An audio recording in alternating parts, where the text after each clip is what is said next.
आखिर उनके पास 4 करोड़ 10 लाख रुपए आया कहाँ से? लोन लेते तो भी समझ में आ सकता है। और 2015 में जब इन्होंने एफिडेविट फाइल किया था उस समय उन्होंने दिखलाया था कि 1 करोड़ 7 लाख रुपए का लोन उन्होंने किसी भारतीय कंपनी को दिया है। बिना किसी नौकरी को नौकरी नहीं करते हैं, वो कोई व्यापार नहीं करते हैं, तो इतना पैसा कहाँ से आया? नमस्कार, आप देख रहे हैं लाइव सिटीज़। मैं हूं आपके साथ शिवम। बिहार विधानसभा चुनाव से पहले बिहार के उप मुख्यमंत्री सुशील कुमार मोदी ने नेता प्रतिपक्ष तेजस्वी यादव को घेरते हुए यह पूछा है कि जिस तरह से कल राघोपुर में नॉमिनेशन जिस तरह से नेता प्रतिपक्ष तेजस्वी यादव ने किया और जो उन्होंने ब्यौरा दिया है वो साफ तौर पे गलत दिया है, क्योंकि वो एक क्रिकेटर हैं और साथ ही साथ एक समाज सेवक हैं। तो ऐसे में उनके पास 4 करोड़ 10 लाख की संपत्ति कहां से आई है, इसका सीधा सवाल नेता प्रतिपक्ष तेजस्वी यादव से बिहार के उप मुख्यमंत्री सुशील कुमार मोदी पूछ रहे हैं और उनका क्या कुछ कहना है, पहले आप वो सुने। राघोपुर से जो अपना नामांकन दाखिल किया है उसमें अपनी संपत्ति का जो ब्यौरा दिया है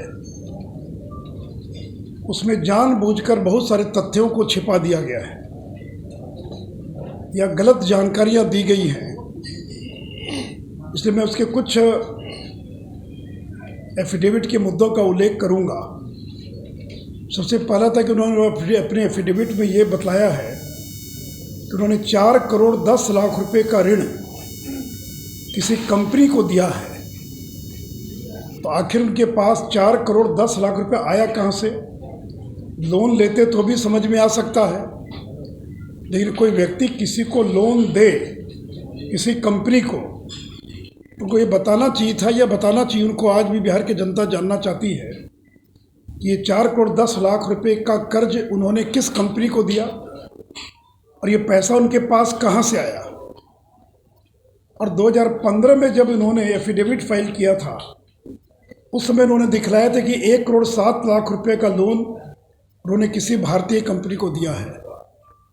तो 2015 में 1 करोड़ 7 लाख का ऋण दिया गया किसी कंपनी को और ये अब लोन बढ़कर 4 करोड़ 10 लाख हो गया। तो सबसे बड़ा सवाल है कि आखिर बिना किसी नौकरी को नौकरी नहीं करते हैं, वो कोई व्यापार नहीं करते हैं, तो इतना पैसा कहाँ से आया? और उन्होंने अपने प्रोफेशन में लिखा है सामाजिक कार्य और क्रिकेटियर। तो आखिर बिना किसी नौकरी के व्यवसाय की इतना पैसा कहाँ से आया कि किसी अन्य को 4 करोड़ 10 लाख रुपए का ऋण दिया जा सके? फिर 5 साल में 3 करोड़ की कहाँ से आमदनी हुई कि 4 करोड़ 10 लाख का ऋण दिया गया? इसलिए पहला मुद्दा तो ये है जिसका उनको सार्वजनिक रूप से इसका खुलासा करना चाहिए। दूसरा, उन्होंने, आप सबों को मालूम है कि स्वर्गीय सिंह, इन दोनों लोगों ने अपनी संपत्ति गिफ्ट किया था और मैंने आरोप लगाया था कि रघुनाथ झा को मंत्री बनने के लिए कांति सिंह को टिकट और मंत्री बनने के एवज में लालू जी ने अपने बेटों के नाम कीमती संपत्ति गिफ्ट करवा लिया था।